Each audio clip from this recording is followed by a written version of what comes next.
Welcome to the கிரானிக்கர் news. நம்ம last வீடியோவில் வந்து பார்ட் 1 ஜல்லிக்கட்டில் நடக்கக்கூடிய ஊழல்கள், விவகாரங்கள், அதனுடைய விவாதங்களை பற்றி நம்ம லாஸ்ட் வீடியோவில் வந்து நம்ம தொடர்ச்சியாக வந்து அதை பார்த்துட்டு இருந்தோம். அதன் தொடர்ச்சியாக இன்னைக்கு வந்து பாகம் 2, அதோட பாகம் 2 வந்து பார்க்க இருக்கோம். இன்னைக்கு நம்ம கூட ஜல்லிக்கட்டு சட்ட உதவி மையத்தோட மாநில ஒருங்கிணைப்பாளர் வழக்கறிஞர் திரு முருககணேசன் அவர்கள் இணைஞ்சிருக்காங்க. ஸோ இன்னைக்கு மேலும் உள்ள விஷயங்களை இந்த விவாதத்தில் நம்ம பார்க்கலாம். வணக்கம் சார். வணக்கம். வணக்கம் வணக்கம் சார். சார், நம்ம ஏற்கனவே பழைய விவாதங்களில் வந்து நம்ம நிறைய பேசிட்டு இருந்தோம். ஸோ இந்த முறை வந்து நம்ம ஜல்லிக்கட்டுக்கு அப்புறம், அதாவது பொங்கல் முடிஞ்சு இந்த விவாதத்தில் வந்து உட்காந்துருக்கோம். ஸோ இந்த கடந்த அவனியாபுரம், பாலமேடு, அலங்காநல்லூர் 3 ஜல்லிக்கட்டில் நடந்த விஷயங்களை பற்றி இந்த முறை வந்து நம்ம விவாதிக்கலாம்னு சொல்லி இருக்கோம். ஏற்கனவே நீங்கள் வந்து பல கோரிக்கைகள் வச்சுருந்தீங்க. அரசு வேலைகள், மாடுபிடி வீரருக்கு வந்து அரசு வேலை கொடுக்கணும் அப்படின்னு சொல்லியிருந்தீங்க. அவர்களுக்கு உரிய மரியாதை கொடுக்கணும்னு சொல்லியிருந்தீங்க. அதாவது பரிசு பொருட்களை மேலே இருந்து தூக்கி போடுறதா இருக்கட்டும், இல்லை அவங்களுக்கு வந்து போடா வாடா அந்த மாதிரி ஒரு தலைபட்சமாகவோ இல்லை ஒருமையில பேசக்கூடிய வார்த்தைகள் வந்து அதை தவிர்க்கணும்னு சொல்லியிருந்தீங்க. இந்த முறை அதுக்கான இதை பார்க்கலாம். இந்த முறை அலங்காநல்லூர் ஜல்லிக்கட்டை பற்றி பேசலாமே. அலங்காநல்லூர் ஜல்லிக்கட்டு இந்த முறை எப்படி இருந்தது? நீங்கள் நேராக போனீங்களா, பார்த்தீங்களா? அது எப்படி இருந்தது? நேரலையில தான் பார்த்தேன். நான் நேரடியாக நான் போகல. இந்த முறை வந்து அரசோட ஏற்பாடுகள் வந்து எல்லாம் சிறப்பாக இருந்தது. ஆனால் உள்ள வந்து பார்த்தீங்கன்னா 4 கிராம மக்கள், அந்த ஊரோட கிராமம், தாய் கிராமமான வலசை, சரிங்களா, அலங்காநல்லூர், குரவங்குளம், இந்த மாதிரி 4 ஊர் மக்களுக்கான மாடுகளுக்கு வந்து அவங்க பதிவு செய்யப்பட்ட மாடுகளுக்கு யாருக்குமே வந்து முறையான முறையில் டோக்கன் கொடுக்கல. ஓகே. என்ன பண்ணியிருக்காங்கன்னா, கிட்டத்தட்ட ஒரு 12,000 மாடுகளுக்கு, 12,000 மாடுகளுக்கு வந்து ஆன்லைனில் புக் பண்ணியிருக்காங்க. 5,000க்கு மேற்பட்ட வீரர்கள் வந்து பதிவு பண்ணியிருக்காங்க. அதாவது அவனியாபுரம், பாலமேடு, அலங்காநல்லூர் 3ஐயும் சேர்த்து. இந்த லோக்கல் கிராம மக்களுக்கே பார்த்தீங்கன்னா கிட்டத்தட்ட 1,500, 1,700, 1,050 இப்படி வந்து மாடுகள் வந்து வருஷப்படி வந்து கொடுத்துருக்காங்க. இது வந்து அந்த கிராமத்தோட பூர்வகுடி மக்கள் தான் வந்து இந்த ஜல்லிக்கட்டை முன்னின்று நடத்துறாங்க. ஆனா அவங்களுக்கு கொடுக்கப்பட்ட டோக்கன்லேயே பார்த்தீங்கன்னா கிட்டத்தட்ட 1000க்கு மேற்பட்ட வரிசை எண்கள் கூடிய டோக்கன்கள் தான் வழங்கப்பட்டிருக்கு. அதாவது 1000க்கு மேற்பட்ட மாடுகள் அவிழ்க்கப்பட்ட பின்னரே 1001வது மாடாவோ 1002, 3, 4ன்ற மாதிரி அந்த மாதிரி இருக்காங்க. அது சம்பந்தமா வந்து துணை முதல்வர் வர்றதுக்கு முத நாள் நைட் வரையும் உள்ளூர் கிராம மக்கள் வந்து வாடிவாசல்ல வந்து உட்காந்து போராட்டம் அறிவிச்சு பயங்கர பிரச்சனை ஆயிடுச்சு. அதுக்கப்புறமா தான் விழா கமிட்டிக்காரங்க கூட்டு வந்து நாங்க வந்து முன்னாடியே வந்து 500 ஒரு உதாரணமா பாத்தீங்கன்னா கிட்டத்தட்ட இந்த முறை மட்டும்தான் வந்து அலங்காநல்லூர்ல 1000 ஜல்லிக்கட்டு காளைகள் அவிழ்க்கப்பட்டிருக்கு. அலங்காநல்லூர் ஜல்லிக்கட்டை நான் நேரடியாக போய் பார்த்தேன். அங்கேருந்து எப்படி இருந்ததுன்றத நேராக இருந்து நான் பார்த்தேன். பழைய முறைக்கு இப்போ நம்ம பழைய முறைக்கு பார்க்க ஒப்பிடும்போது இந்த முறை ரொம்ப சிறப்பாக தான் செஞ்சிருந்தாங்க. நிச்சயமா வந்து இப்ப நம்ம வந்து இந்த பேட்டிக்கு அப்புறமா வந்து வீரர்களை வந்து மரியாதை குறைவா வந்து அழைக்கிறது வந்து மாறி இருக்கு. வர்ணனையாளர்கள் வந்து வாடா போடா டேய், அதாவது ஒரு சில இடங்களை பார்க்க முடிஞ்சது. அது வந்து மதுரையோட பழக்க வழக்கம், பேச்சுல வந்து பழக்க வழக்கம், அது வந்து பழக்கம் தொன்று தொட்டு பேசுறாங்க, அது பாசத்துல நாங்க சொல்றோம்ன்ற மாதிரி ஒரு சில விஷயங்களை சொல்றாங்க. பட் என்னதான் இருந்தாலும் அந்த மாதிரி ஒரு மாடுபிடி வீரர்களுக்கான ஒருமையில அவங்களை பேசுறது தவிர்க்கப்பட வேண்டிய. ஒருத்தர் வந்து போடா வாடான்னு பேசுறது வந்து எப்படி நீங்க கலாச்சாரம் சொல்லுவீங்க? மதுரையோட கலாச்சாரம் அதுவே கிடையாது. பெண்களை கூட ஆத்தா, தாயி, அம்மான்னு சொல்லிதான் வந்து நம்ம இப்போ வரையும் மதுரையோட பாஷையை வந்து என்னத்தா, சொல்லுத்தா, போத்தா, வாத்தான்னு தான் பேசுறாங்க கூட்டுச்சு பெண்களுக்கு. அதான் அது இந்த முறை வந்து முழுவதுமாக தவிர்க்கப்படவில்லை அப்படின்றதா எனக்கு வருங்காலங்கள்ல முழுமா சரி பண்ணிட்டோம். ஆனா நான் என்ன சொல்ல வரேன்னா, இந்த முறை வந்து கிட்டத்தட்ட வந்து உள்ளூர் மாடுகளுக்குரிய டோக்கன்கள் வந்து 1000க்கு மேலதான் வழங்கப்பட்டுச்சு. அது வந்து மீடியாக்கள்ல வெளிவந்துச்சு, சமூக வலைதளங்கள்ல வெளிவந்துச்சு. அதுல வந்து அதுக்கப்புறமா விழா கமிட்டியார் வந்து கூப்பிட்டு வச்சு பேசி அவங்கள சமாதானப்படுத்துற வித நோக்கத்துல வந்து ஒரு சில மாடுகளை வந்து எதுக்காக ரிஜெக்ட் பண்ணோம்னா சொல்லாம ரிஜெக்ட் பண்ணிட்டாங்க.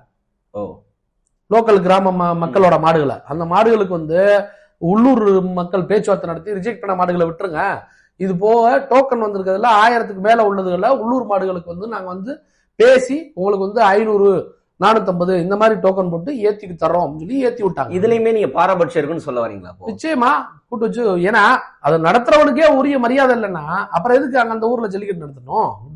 உள்ளூர்காரத அவன் அந்த இடத்துல அவன் தானே வந்து அவன் காலம் வந்து வர்றதானே அவன் விரும்புவான், ரசிப்பான்.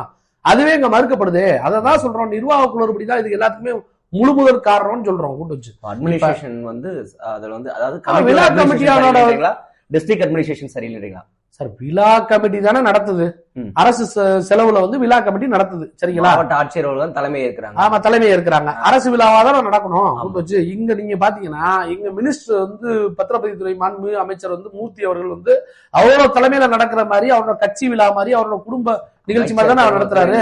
அமைச்சர் பெருமக்கள் என்பதும் இந்திய அரசு அமைப்புல அவங்க ஒரு அரசு அதிகாரியா தான் அந்த இடத்துக்கு போயிருக்காங்க. Sir correct. ஆனா இந்த ஜல்லிக்கட்டு நீங்க எடுத்து பாத்துக்கிட்டீங்கன்னா மதுரையில வந்து 2 அமைச்சர்கள் இருக்காங்க, தமிழக அமைச்சர்கள் வந்து 2 பேர் இருக்காங்க. ஆனா ஜல்லிக்கட்டு தொடர்பான அனைத்து பேட்டிகளையும் எடுத்துக்கோங்க. நீங்க போன வாரம் வந்து ஜல்லிக்கட்டுக்கு ஒரு 15 நாளைக்கு முன்னாடி பாத்தீங்கன்னா அரசாங்க சார்பில் ஒரு அறிவிப்பு வருது. என்ன வருது? இந்த முறை வந்து விலை வந்து கார் வந்து பரிசு வந்து நாங்க வந்து கொடுக்கறது இல்ல அப்படின்னு சொல்லி அனௌன்ஸ் பண்றாங்க 15 நாட்களுக்கு முன்னாடி. ஆமா, அதாவது பொங்கலுக்கு நாங்க வந்து இந்த ஜல்லிக்கட்டு சட்ட உரிமை சார்பா வந்து மாவட்ட ஆட்சியர்கிட்ட நாங்க வந்து ஒரு கோரிக்கை புகார் மனு கொடுக்குறோம். என்ன கொடுக்குறோம்? நிர்வாக கமிட்டி வந்து ஊழல் பண்றாங்க, விவசாயிகளோட பணத்தை திருடுறாங்க, பொதுமக்களோட பணத்தை வந்து திருடுறாங்க, அதுல வந்து ஒரு சில சுயலாபம் அடைகிற பொருட்டு வந்து இந்த மாதிரி வந்து இந்த கிஃப்ட்ஸ் ஸ்பான்சர்ஷிப் வாங்குறத வந்து அதை வந்து எல்லாத்தையுமே ட்ரெஷரியில கட்டணும், மாவட்ட நிர்வாகத்துக்கு கீழே வந்து அந்த பரிசு பொருட்கள் விநியோக முறை கொண்டு வரணும், அதோட டெபாசிட்ஸ் வந்து மாவட்ட நிர்வாகத்துக்கு கீழே கொண்டு வரணும், ஏதாவது ஒரு அரசு அதிகாரியை நியமிக்கணும், மாவட்ட ஆட்சியரே அதுக்கு தலைமை ஏற்கணும் அப்படின்னு சொல்லி நாங்க கொடுக்குறோம். ஆனா அதை ஏத்துக்கிட்டு அங்க தமிழக அரசு சார்பில் இந்த முறை வந்து விலை உயர்ந்த பரிசு வந்து நாங்க வந்து வழங்கல, கார் வந்து இந்த தடவை கொடுக்கலன்னு சொல்லி அறிவிப்பு வெளியிடுறாங்க. அது செய்தித்தாள்களே வந்துருக்கு. யார் அறிவிப்பு? தமிழக அரசு சார்பில் வருது. தமிழக அரசு சார்பில் யார் அறிவிப்பு கொடுத்திருக்காங்க? தமிழக அரசு அரசாங்கத்தின் சார்பா தான் கொடுக்குறாங்க, முதலமைச்சர் சார்பா தான் கொடுக்குறாங்க. முதலமைச்சர் சார்பா கொடுத்துறாங்க. கொடுத்ததுக்கு அப்புறமா பாத்தீங்கன்னா இதே வந்து பத்திரப்பதிவுத்துறை அமைச்சர் அவனியாபுரத்துல ஒரு பேட்டி கொடுக்குறாரு. என்ன கொடுக்குறாருன்னா பழைய நடைமுறையே தொடரும் அப்படின்னு சொல்லி கலெக்டர் ஆபீஸ்லயும் பேட்டி கொடுக்குறாரு. ஸ்பான்சர்ஷிப் கொடுக்குறாங்க, அதை நாங்க வாங்குறோம். அந்த கமிட்டில தான் சார் பிரச்சனை. நாங்க பரிசு பொருள்கள் வந்து நீங்க கொடுக்க கூடாதுனோ, வீரர்களுக்கோ காளைகளுக்கோ பரிசு பொருள் போக கூடாதுனோ, அதை தடுக்கிறதோ எங்களோட நோக்கம் கிடையாது. விளையாட்டுத்துறை அமைச்சர் வந்து அவரோட வேலையை வந்து சரிவர செய்ய வரலன்னு சொல்ல வரீங்களா? நிச்சயமா சார். அதாவது அவர் தானே ரெஸ்பான்சிபிலிட்டி, அவரோட தலைமையில தானே அலங்காநல்லூர் வந்து உலக புகழ்பெற்ற ஜல்லிக்கட்டுன்றதுனால தானே அவர் வந்து பாக்குறாரு. விளையாட்டுத்துறை அமைச்சருக்கு சிறப்பான வரவேற்பு கொடுக்குறாங்களா, மதுரை மக்கள் வரவேற்பு கொடுக்குறாங்க, அவரை வந்து முன்னிலைப்படுத்துறாங்க, அவர் தலைமை தாங்குறாரு விழால, அவர் வந்து ஒரு கொடி அசைச்சு அவர் துவக்கி வைக்கிறாரு. அந்த விழால ஒரு தவறு நடக்குதுன்னா அதுக்கு அவர் தானே ரெஸ்பான்சிபிலிட்டி எடுத்துக்கணும். இந்த முறை நீங்க வந்து புகார் மனு கொடுத்திருக்கீங்க. புகார் மனு கொடுக்கப்பட்டதுக்கு அப்புறம் ஏகப்பட்ட பரிசீலனைகளை செய்து அதற்கேற்ற மாதிரி சீராய்வுகள் செய்து அதை சீரமைக்கிறதுக்கான வேலைகளை அவர் முன்னெடுத்திருக்காரு அப்படின்னு நான் சொல்ல வரேன். என்ன எடுத்திருக்காரு நீங்க வெளிப்படையா சொல்லுங்க கூட்டு வச்சு. இப்ப நான் என்ன சொல்றேன்னா கிட்டத்தட்ட 12,600 பேருக்கு மேல வந்து காளைகள் வந்து விண்ணப்பிச்சிருக்காங்க. சரிங்களா? நீ 5,300 பேருக்கு மேல வந்து வீரர்கள் வந்து விண்ணப்பிச்சிருக்காங்க. இதுல வந்து கிட்டத்தட்ட நீங்க அலங்காநல்லூர்ல தவிர 1000 காளைகள் வேற எதுல அவிழ்க்கப்பட்டிருக்கு? பாலமேட்ல அவிழ்க்கப்பட்டிருக்கா? 1004 டோக்கன், 1004 மாடு வரையும் நான் டோக்கன்றதை நான் பார்த்திருக்கேன், நேர பார்த்திருக்கேன். அலங்காநல்லூர் தானே பாத்தீங்க? அலங்காநல்லூர்ல பார்த்தேன். அவனியாபுரத்துல எத்தனை மாடு அவுத்தாங்க? பாலமேட்ல எத்தனை மாடு அவுத்தாங்க? கணக்கெடுத்து வெளிப்படையா கொடுக்க சொல்லுங்க. எத்தனை பேர்ட்ட ஸ்பான்சர் வாங்கினாங்கன்னு சொல்லுங்க. வெள்ளை அறிக்கையா வெளியிட சொல்லுங்க. எத்தனை வீரர்கள் கொடுத்திருக்கோம், எத்தனை மாடுகள் கொடுத்திருக்கோம் சொல்லுங்க. 111 அவிழ்க்கப்படாத காளைகளுக்கு தங்க காசு பரிசு வந்து பத்திரப்பதிவுத்துறை அமைச்சர் கொடுத்திருக்காரு. அது எந்த ஊடக மீடியா ஆதாரமே பதிவுத்துறை அமைச்சரை பொறுத்த வரையும் பாத்தீங்க அப்படின்னா அவரோட கிழக்கு தொகுதி, அதாவது இந்த மாவட்டத்தோட அமைச்சர் என்ப ஒரு காரணத்தினால அவர் முன்னின்று செய்ய வர்றாரு. விளையாட்டுத்துறை அமைச்சர் கூடுதல் பொறுப்பாக துணை முதலமைச்சராக இருக்கும் பட்சத்துல ஒரு மாநிலத்தை அவர் பார்க்க வேண்டிய காலகட்டாயம் இருக்கு. அதன் அடிப்படையில அவர் அலங்காநல்லூர் ஜல்லிக்கட்டுல வந்து கலந்துக்கக்கூடிய நிகழ்வு ஏற்படுது. ஜல்லிக்கட்டு அவர் வந்து முன்னாடி நடத்தட்டும், அவரும் மதுரை மண்ணோட மைந்தர் தான். அவர் வந்து நடத்துறதுல எங்களுக்கு எந்த விதமான ஆட்சேபனையும் இல்ல. அதுல உள்ள நிர்வாக குளறுபடிகளை சரி செய்யறதுக்கான கோரிக்கைகளா நாங்க ஒரு சில கோரிக்கைகளை கொடுக்குறோம். சரிங்களா? அரசு வேலை கேட்கறீங்க. அரசு வேலை வந்து இப்ப இறந்து போன பையனுக்கு பாத்தீங்கன்னா அந்த மக்கள் எல்லாம் வந்து ஜிஹெச்ல வந்து நவீன் சொல்லி ஒரு பையன் இறந்து போயிட்டாப்ல. விலாவணியாபுரம் ஜல்லிக்கட்டுல சொல்றீங்க? ஆமா, விலாங்குடியை சேர்ந்த நவீன் வந்து இறந்து போயிடுறாரு கூட்டு வச்சு. அவங்க குடும்பம் நிர்கதியா நிக்குது. அவங்க குடும்பத்துக்கு அவர் வந்து தலைமையேற்று நடத்தக்கூடிய ஒரு விழால அவர் வந்து இமிடியேட்டா வந்து முதலமைச்சர்கிட்ட பேசி அவங்களுக்கான இழப்பீடை வந்து அறிவிச்சிருக்கலாம். அதை அறிவிக்கல. சட்டசபையில முன்மொழியாம சட்டசபையில நம்மளோட கோரிக்கைகளை நீங்க புகார் மூலம் கொடுத்திருக்கீங்க.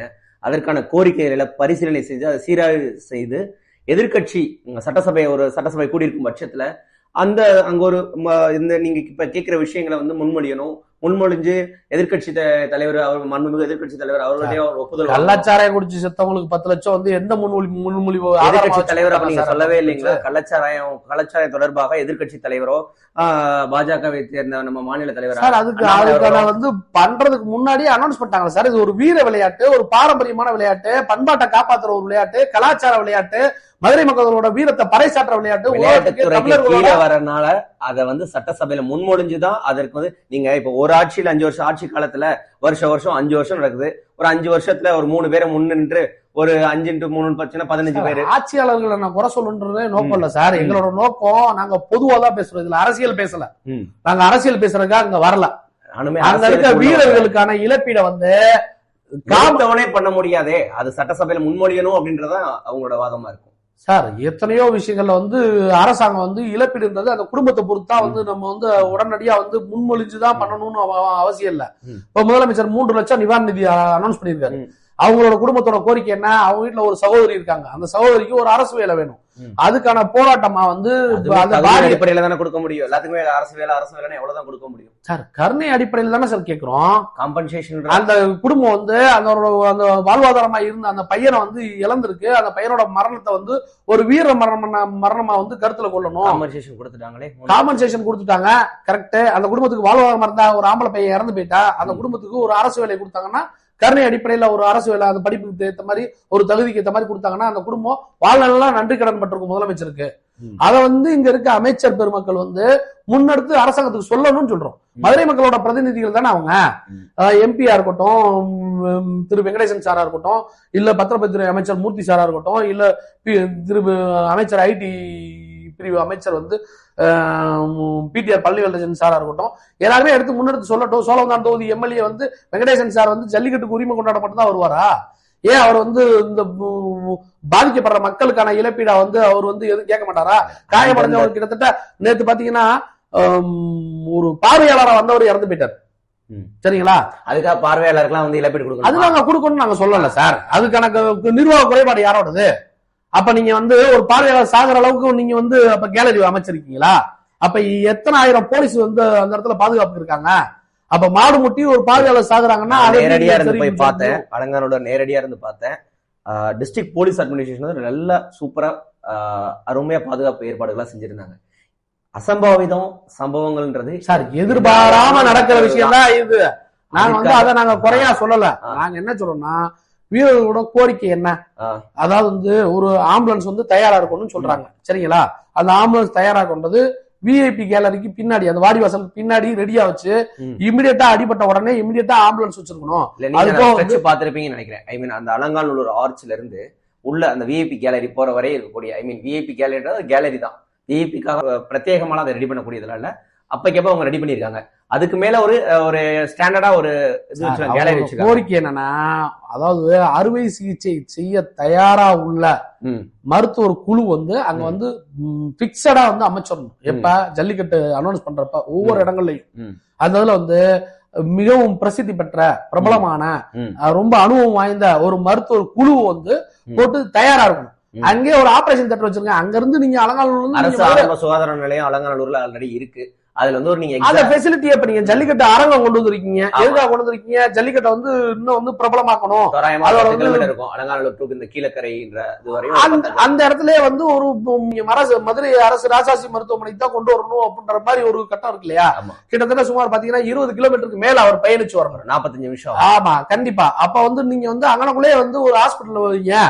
அங்கே வந்து நீங்க வந்து ஒரு மருத்துவர் குழு வந்து இந்த மாதிரியான அவசர நிலை பிரகடனமா வந்து பண்ணி கரெக்டா வந்து அதுக்குரிய குழு மருத்துவர் குழு வந்து நீங்க அரேஞ்ச் பண்ணி தயார் நிலையில வைங்க அப்படின்றதா எங்களோடது. இன்னொரு விஷயம், இதுக்கு எல்லாத்துக்கும் மூல காரணம் என்ன? ஒரு குரூப் இன்சூரன்ஸ் கவர்மெண்ட் நினைச்சா பண்ண முடியாதா? ஒரு டிராபிக் ஒரு டிராவல் ஏஜென்சில ஒரு நீங்க சிங்கப்பூரோ மலேசியாவோ அல்லது ஒரு சைனாவோ அல்லது ஒரு ஜப்பானோ இல்ல எந்த ஊருக்கு நீங்க போனீங்கன்னா டிராவல் ஏஜென்சியே வந்து இன்சூரன்ஸ் பாலிசியை பத்தி வந்து என்ன பண்றாங்க, எடுத்து சொல்றாங்க. அந்த டிராவலிங் டைம்ல அவங்களுக்கு ஏதாவது அடிபட்டாலோ அல்லது உயிரிழப்பு ஏற்பட்டாலோ அவங்களுக்கு வந்து நம்ம வந்து இன்சூரன்ஸ் வந்து நம்ம வந்து கவரேஜ் பண்ற மாதிரி நிறைய ஸ்டாண்டர்ட் ஆபரேஷன் ப்ரொசீஜர்ஸ் எல்லாம் கவர்மெண்ட்ஸ்ல இருக்கும் இல்லைங்களா சார்? அதுக்கான கொள்கை முறையில கொண்டு வாங்க சார். அரசாங்கம் அதுக்காக தான் நான் என்ன சொல்ல வரேன்னா, சட்டசபையில இதை வந்து எதிர்கட்சிகள் முன்னாடி வந்து இதை முன்மொழியணும். முன்மொழிஞ்சதுக்கு அப்புறம் தான் ஸ்டாண்டர்ட் ஆபரேஷன் மக்களுக்கு தேவையான விஷயங்களை ஆக்கப்பூர்வமான ஆளுங்கட்சியா செயல்படுங்க. எதிர்கட்சிகள் கோரிக்கை விடுத்தா செய்ய கிடையாது. இது நீண்ட நாள் கோரிக்கை. ஜல்லிக்கட்டு வீரர்களோட நீண்ட நாள் கோரிக்கை தான். என்னென்ன, இந்த மாதிரி குரூப் இன்சூரன்ஸ் திட்டத்தை அமல்படுத்தணும். இன்னொரு விஷயம் வந்து இதே மாதிரி வந்து மருத்துவர் குழு வந்து ஆபரேஷன் தியேட்டர் ஓடக்கூடிய ஃபெசிலிட்டியோட அங்க வந்து ஒரு மருத்துவமனை வந்து அமைக்கணும். அதே மாதிரி வந்து உயிரிழப்பு ஏற்படுறாங்க அப்படின்னா அந்த உயிரிழப்பு ஏற்படுறவங்களுக்கு கருணை அடிப்படையிலான வேலை வாய்ப்புல முன்னுரிமை கொடுக்கணும். இறந்து போறவங்களுக்கு, காயம் போறவங்களுக்கு இழப்பீடு வந்து அரசு வழங்கணும் அப்படின்றதுதான். இப்ப வந்து இது ஒரு வீர விளையாட்டு, ஒரு செஸ், ஒலிம்பிக்கு, இந்த மாதிரி தமிழ்நாட்டோட பெருமையை எங்களை பாரா ஒலிம்பிக்கு எல்லா இடத்துலயும் வந்து இப்ப நிறைய பேர் வந்து சாதிக்கிறாங்க விளையாட்டுத்துறையில. அந்த மாதிரி சாதிக்கிற எல்லா தமிழக வீரர்களுக்கும் நம்ம என்ன பண்றாங்க, கூட்டு வச்சு தமிழக அரசு சார்பில் கௌரவப்படுத்துறாங்க. அவங்களுக்கான ஸ்பான்சர்ஷிப் வந்து கவர்மெண்டே வந்து என்ன பண்ணுது, நிதியுதவி அனௌன்ஸ் பண்றாங்க. அந்த மாதிரி இதையும் ஒரு வீர விளையாட்டை அங்கீகாரம் பண்ணணும். அங்கீகாரம் பண்ணி அதுக்குரிய அவங்களுக்குரிய நிதி உதவியை வந்து அவங்களை இன்னும் ஆக்கப்படுத்துற மாதிரியும் ஊக்கப்படுத்துற மாதிரியும் அரசாங்கம் செயல் பண்ணும். அதுக்கு அந்த ஆளுங்கட்சி தயாரா இருக்கணும். அதுக்கு வந்து முதல்வர் வந்து மனசு வைக்கணும், விளையாட்டுத்துறை அமைச்சர், துணை முதல்வர் வந்து மனசு வைக்கணும் அப்படின்றத அதை வந்து நாங்க கோரிக்கையா தான் சொல்றோம். அதே மாதிரி மதுரை மண்ணின் மைந்தர்களான திரு பிடிஆர் பழனிவேல்ராஜன் சாரா இருக்கட்டும், திரு மூர்த்தி ஐயாவா இருக்கட்டும், அவங்க எல்லாம் வந்து என்ன பண்ணணும், கூட்டு வச்சு இதை வந்து அரசாங்கத்துக்கு நேரடியா மதுரை மக்களோட பிரதிநிதிகளா அவங்க வந்து உணர்வு பூர்வமா எடுத்து சொல்லி இந்த ஜல்லிக்கட்டு வீரர்களோட கோரிக்கையை வந்து நிறைவேற்றி கொடுக்கணும்னு கேட்டுக்கிறோம். இதே நேரத்துல ஒரு விஷயத்த பின்னோக்கி நம்ம போகணும். அதாவது போன வருடம் ஜல்லிக்கட்டுன்னு போது பாத்தீங்கன்னா, இந்த வருடம் முடிஞ்சு போன வருடத்துக்கு முன்னாடி மாண்புமிகு விளையாட்டுத்துறை அமைச்சர் அவர்கள் ஜல்லிக்கட்டு, அந்த கீழக்கரை ஜல்லிக்கட்டு இதுக்காக வந்திருந்த அப்போ அவர் வந்து லீக்ன்ற ஒரு வார்த்தையை வந்து பயன்படுத்தினார். ஜல்லிக்கட்டு லீக்ன்றது காலப்போக்கில் வந்து லீக் இல்லை அப்படின்றது வந்து அதாவது சுப்ரீம் கோர்ட் ஆர்டரை ஒபே பண்ற மாதிரியும் அது கண்டம் ஆகாத அளவுக்கு ஒபே பண்ணி அந்த லீக்ன்ற விஷயத்தை இல்லைன்றத மாண்புமிகு விளையாட்டுத்துறை அமைச்சர் அவர்கள் வந்து தெரிவிச்சிருந்தாங்க. இதனை தொடர்ந்து அப்போ வந்து முன்னாள் சட்டமன்ற உறுப்பினர் திரு டாக்டர் பி சரவணன் அவர்கள் வந்து இந்த லீக்ன்ற விஷயம் வந்து இப்படிலாம் நடக்கக்கூடாது அப்படின்னு அவர் வந்து நிச்சயமா, அதாவது இதை வந்து ஒரு காம்படிஷனா, அதாவது லீகா வந்து நடத்தக்கூடாது அப்படின்னு சொல்லி சுப்ரீம் கோர்ட் வந்து ஆர்டர் போட்டிருக்காங்க. அந்த ஆர்டரை மீறி தான் வந்து அதை வந்து லீக்ன்றதை வந்து அவர் வந்து ப்ரொனவுன்ஸ் பண்ணிட்டார். அதை ப்ரொனவுன்ஸ் பண்ணதை திரு டாக்டர் சரவணன் சார் வந்து அதை சொன்னதை வந்து அதுக்கப்புறமா வந்து அதை வார்த்தையை வந்து உச்சரிக்காம அவர் தவிர்த்தும் திருத்தியும் கொண்டு வர்றாரு. இது வந்து சுப்ரீம் கோர்ட்ல போய் நம்ம முறையிட்டு தான் வந்து இந்த ஜல்லிக்கட்டுக்கான உரிமையை வந்து பெற்றிருக்கோம் கொண்டு வச்சு. அதை வந்து எக்காரணத்து கொண்டும் எந்த ஒரு வார்த்தை விளையாட்டு காரணமாகவும் வந்து திருப்பி முடக்கப்படக்கூடாது அப்படின்றதா எங்களோட கோரிக்கை. ஓகே, அது ஒரு விஷயம். இப்ப நீங்க சொல்லியிருந்த மாதிரியும் அதே டாக்டர் சரவணன் தான் அவர்கள் வந்து இது பண்ணிட்டு இருந்தார். என்ன பண்ணிட்டு இருந்தாருன்னா, தனக்கு கீழே இயங்கிட்டு இருக்கக்கூடிய மருத்துவமனையில இருந்து அவருக்கு கீழே இருக்கக்கூடிய ஒரு ட்ரஸ்ட்ல இருந்தும் நாங்க வந்து அடிபட்டு இருக்கக்கூடிய வீரர்களுக்கு தேவையான போதுமான அவசர ஊர்திகள், அது போக அவங்களுக்கு தேவையான என்னென்ன மருத்துவ செலவுகளாக இருக்கோ அதெல்லாம் நான் பார்த்துக்கிறேன்ற மாதிரி ஆல்ரெடி ஒரு விஷயம் அவங்க டாக்டர் ஆல்ரெடி பண்ணிட்டு இருந்தாங்க. ஸோ அவங்களோட எதிர்கட்சி சார்பாகவும், அதாவது இப்போ வந்து அவர் வந்து அதிமுகவில் இருக்காரு, அதிமுகல இருந்து அவரும் பல விஷயங்களை முன்மொழிஞ்சு அவரோட அந்த அதாவது அதிமுக மற்ற பாஜக மற்ற கட்சியினர் சார்ந்தவங்களோட சப்போர்ட்ஸ் இருக்கா, இல்லை அவங்களுக்கு வேற ஏதாவது நீங்க இதன் மூலமா கோரிக்கை தெரிவிக்கணும்னு சொல்லி ஏதாவது நினைக்கிறீங்களா? எங்களோட வந்து இது அரசியல் இல்லைன்னு சொல்லிட்டீங்க. வந்து அரசியல் சார்ந்து வந்து நாங்க வந்து எக்காரணம் கொண்டும் இந்த ஜல்லிக்கட்டு சட்ட உதவி மையம் வந்து இயங்கல. சரிங்களா? கிட்டத்தட்ட சுமார் 2000 வழக்கறிஞர்கள் தமிழ்நாடு முழுவதும் இருக்காங்க. இவங்களோட எல்லாரோட நோக்கமும் என்னன்னா, ஜல்லிக்கட்டுன்றது தமிழரோட பாரம்பரியம், அது எக்காரணம் கொண்டோ அது அழிஞ்சிடக்கூடாது, அதை பாதுகாக்கணும், அதுக்கான உரிமைகளை மீட்டெடுக்கணும். தமிழரோட புகழ் வந்து உலகம் எங்கும் பரவி வந்து சிறக்கணும் அப்படின்றதா எங்களோட கோரிக்கை. சரிங்களா? இதுல யார் முன்னெடுத்து, அது எந்த கட்சியா வரலான்னு இருக்கட்டும், அது ஆளுங்கட்சியா இருக்கட்டும், எதிர்கட்சியா இருக்கட்டும், நேத்து வந்த கட்சியா கூட இருக்கட்டும், அதை பத்தி எங்களுக்கு வந்து கவலை இல்லை. எல்லாரும் சேர்ந்து ஒத்துழைச்சு இந்த ஜல்லிக்கட்டு வந்து இன்னும் வந்து 1000 ஆண்டுகள் வந்து இது இந்த புகழ் மங்காம இதுல வந்து இந்த பாரம்பரியம் காக்கப்படணுன்றதா எங்களோட நோக்கம். அதே மாதிரி சார், நேத்து ஒரு விஷயம் அலங்காநல்லூர்ல சின்ன ஒரு சலசலப்பை ஏற்பட்டு, பட் ஆனால் அதை நான் நேரம் இருந்து பார்த்தேன். மாண்புமிகு விளையாட்டுத்துறை அமைச்சர் அவர்களோட பையன் வந்திருந்தார், திரு இன்பநதி வந்திருந்தாரு. அவர் வந்து அவரோட சேர்ல உட்கார்ந்துருக்காரு. அவர் பக்கத்துல அவரோட மாண்புமிகு விளையாட்டுத்துறை அமைச்சர், இடது பக்கமா பாத்தீங்க அப்படின்னா மாண்புமிகு பத்திரப்பதிவுத்துறை அமைச்சர் இருக்காங்க. அதுக்கப்புறம் பாத்தீங்கன்னா திரு பிடிஆர் அவர்கள் இருந்தார். அதுல ஒரு சின்ன ஒரு சலசலப்பை ஏற்படுத்தியிருந்தாங்க. என்ன அப்படின்னா, அவர் கேட்கிறாரு, அவரோட நண்பர் வந்து பின்னாடி நிக்கிறாரு. அவர் வந்து இவர் கூப்பிட்டு இன்மனிதி வந்து ஒரு கர்டசிக்கு கூப்பிட்டு உட்காரு அப்படின்னு சொல்றாரு.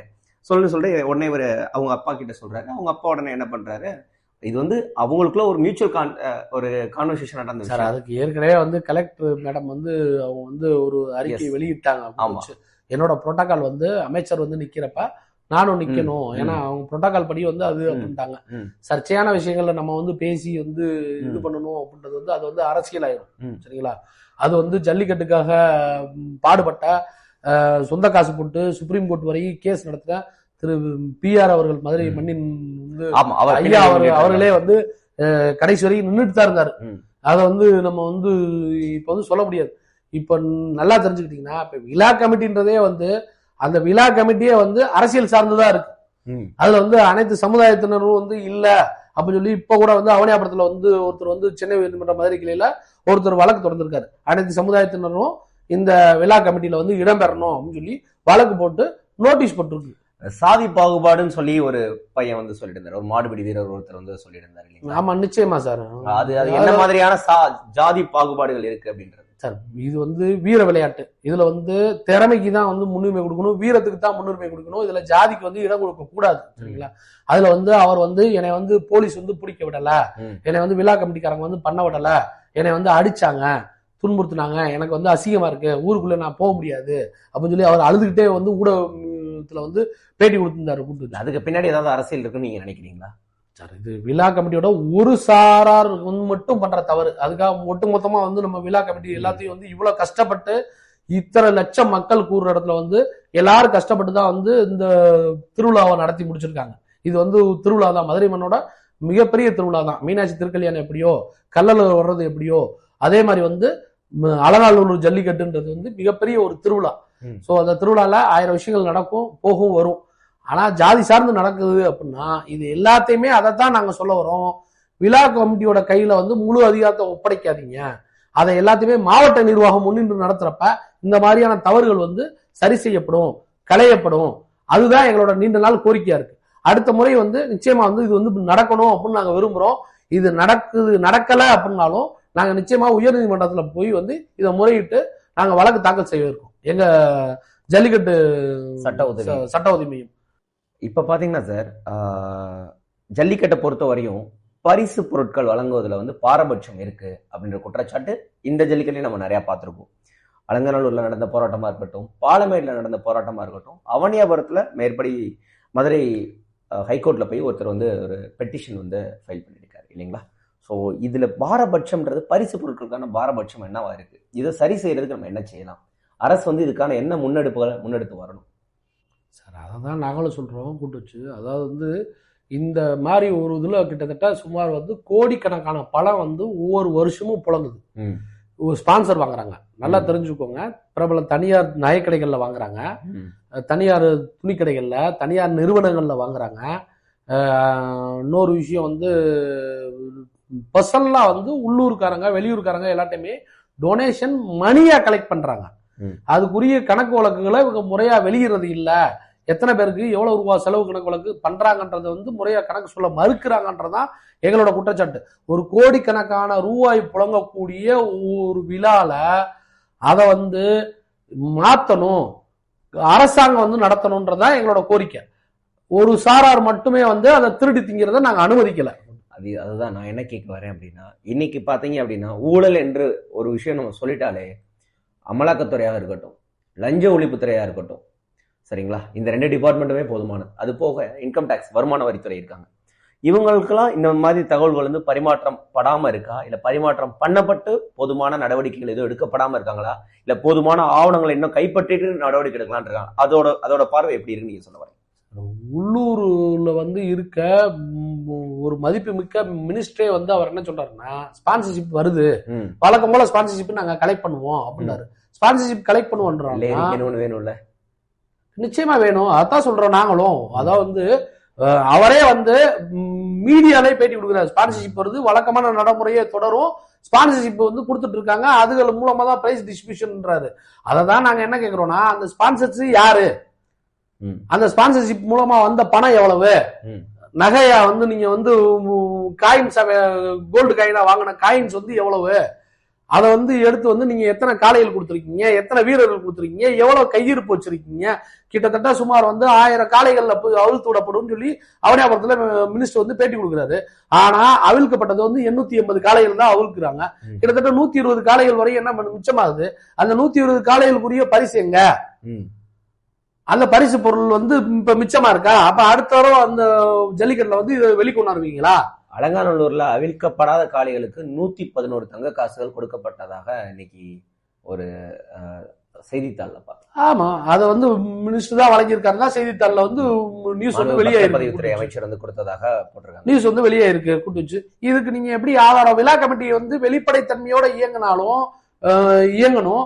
அதே மாதிரி வந்து வெள்ளை அறிக்கை கொடுக்கணும். இந்த மாதிரி வந்து இதை வந்து பொதுமக்கள் வெளியீடா வந்து கொடுக்கணும்ன்றதான எங்களோட நோக்கம். அதாவது விழா கமிட்டியினரை யார் தேர்ந்தெடுக்கணும், விழா கமிட்டியில இப்ப இருக்க விழா கமிட்டியினர்லாம் யாரு, என்ன பொறுப்புலாம் வகிச்சு வராங்க, இவங்களுக்கு யார் அப்பாயின்மெண்ட் அத்தாரிட்டி கொடுக்குறது? உள்ளூர் கிராம மக்கள் தான் வந்து விழா கமிட்டியா வந்து தேர்ந்தெடுக்கப்படுறாங்க. உள்ளூர் விழா கமிட்டியா தேர்ந்தெடுக்கப்படுறவங்க யாருன்னு பாத்தீங்கன்னா, எந்த கட்சி ஆளுங்கட்சியா இருக்கோ அந்த கட்சியோட பிரதிநிதிகள் தான் அதிகமா வந்து அந்த விழா கமிட்டி குழுவுல வந்து இடம்பெறாங்கன்றதா எங்களோட குற்றச்சாட்டு. அது இல்லாம அனைத்து விதமான வந்து சமுதாயத்தை சேர்ந்தவங்களும் அனைத்து ஜாதியை சேர்ந்தவங்களும் அதுல பிரதிநிதியா இருக்கணும்ன்றது எங்களோட கோரிக்கை. முதல் விஷயம். அதே மாதிரி நிதி கையாள்றதுல அவங்க கையில வந்து முழு பொறுப்பையும் அவங்க கையில கொடுக்க கூடாது. இத வந்து அரசாங்கம் வந்து அவங்களோட செலவுல நடத்தக்கூடிய ஒரு விழாவை அரசாங்கம் வந்து நிதி பொறுப்பை கையாளட்டும் தான் சொல்றோம். இது வருமான வரிக்கு உட்படாத பணம் இல்ல. ஓபன் டிக்ளரிங்கா மைக்ல அனௌன்ஸ் பண்றாங்க. என்ன அனௌன்ஸ் பண்றாங்க? இன்னார் வழங்கும் பரிசு, உதயநிதி துணை முதல்வர் உதயநிதி வழங்கும் பரிசு கார் அப்படின்றாங்க. அதே மாதிரி வந்து பத்திரப்பதிவுத்துறை அமைச்சர் வந்து வழங்கக்கூடிய தங்க காசு அப்படின்னு சொல்றாங்க. இதுக்கெல்லாம் டாக்ஸ் காமிச்சு தானே ஆகணும். கண்டிப்பா நம்ம அப்ப ஓப்பனா வந்து நீங்க வந்து பொது வெளியில கொடுத்து இன்னென்ன பரிசுகள் கொடுத்துருக்கோம்னா அது குறிக்க கணக்கு வழக்குகளை நீங்க வந்து முறையா சமர்ப்பிப்பீங்க தானே. அப்ப நீங்க சமர்ப்பிக்கக்கூடிய வகையில இருக்காங்க அப்படின்னா அந்த டொனேஷனை கொடுக்கறத நீங்க ஏன் ட்ரெஷரியில கட்டக்கூடாது? இது ஒரு கொஸ்டின். உயர்நீதிமன்றம் நீதிபதிகள் வந்து பாத்தீங்கன்னா நீதியரசர்கள் பல வழக்குகளை வந்து தானாக முன் வந்து விசாரிக்கிறாங்க. இது போன்ற வழக்குகளை இதுக்கு முன்னாடி ஏதாவது தானாக முன் வந்து விசாரிச்சிருக்காங்களா? சார், இதுவரையும் இது சம்பந்தமா வந்து விசாரிக்கல. இந்த முறை வந்து எங்க ஜல்லிக்கட்டு சட்ட உதவி மையம் சார்பா நாங்க வந்து நிச்சயமா வழக்கு தொடர இருக்கோம். அதுக்குரிய ஆவணங்களை வந்து தயார் செஞ்சுட்டு இருக்கோம். எங்களோட உதவி வழக்கறிஞர்கள் வந்து எங்களோட குழுவை சேர்ந்தவங்க எல்லாருமே வந்து அதுக்குரிய ஆதாரங்கள் எல்லாம் திரட்டிட்டு இருக்காங்க. முழுமையா வந்த பிறகு எங்களுக்கு இந்த முறை வந்து பொங்கல் விடுமுறை வந்து கிட்டத்தட்ட சுமார் 9 தினங்கள் வந்ததுனால அவசர வழக்கா இதை வந்து நீதிமன்றத்தில் எங்களால முறையிட முடியல. இது முடிஞ்சதுக்கு அப்புறமா வந்து உரிய ஆதாரங்களோட நிச்சயமா வீடியோ ஆடியோ எல்லா ஆதாரங்களோடையும் அந்த உள்ளூர்காரங்களும் எங்களுக்கு சப்போர்ட் பண்றேன்னு சொல்லியிருக்காங்க. அவங்க கொடுக்குற ஆதாரங்களை வச்சு நிச்சயமா வந்து நாங்க நீதிமன்றத்தோட படி ஏறுவோம். அங்க எங்களுக்கு நீதி கிடைக்கும் அப்படின்னு நாங்க நம்புறோம். இந்த ஜல்லிக்கட்டோட ஆரம்ப காலங்கள் அப்படின்னு சொல்லி பாத்தீங்கன்னா, நான் அதோட ஒரு வரலாற்றை நேற்று தான் பார்த்தேன்.